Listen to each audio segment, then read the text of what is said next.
Senate doesn't have a choice once these impeachment complaints are filed.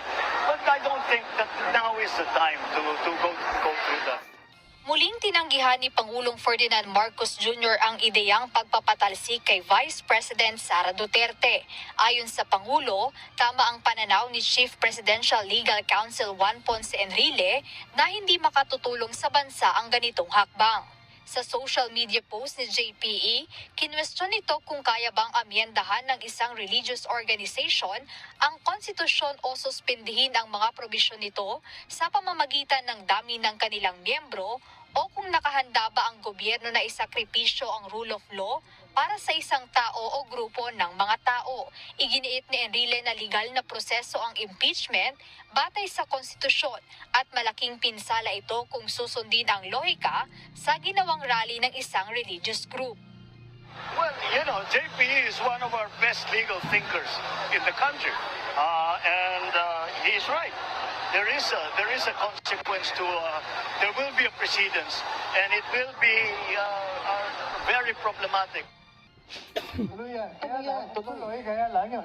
Medyo i-postpone muna natin. Postpone. Hindi mo sabi nila. Pero gawin kinasala kasi takot yata na. Gano'ng katagal? Baka naman 2027 Kaya na. naman sila. Pero tutuloy nila yan. Unless there will be a change of present dispensation. Duda naman ni House Deputy Minority Leader at ACT Teachers Party List Representative Franz Castro, maaaring isa sa dahilan ng pagdadalawang isip ng mga mambabatas na suportahan ang impeachment complaints ang grand rally na isinagawa ng isang religious group nitong nakaraang araw. Well, baka may natatakot dahil umaasa sila na itong so-called solid vote or black voting ng Iglesia ni Cristo ay makaapekto doon sa kanilang boto sa darating na eleksyon. Ibig sabihin, gaya ng sinasabi ni Kong Castro, yung mga iba medyo tumitimbang, baka natatakot. Kasi nga, alam mo, yung 1.8 million, masyadong malaki yun. Hindi mo pwedeng baliwala yun.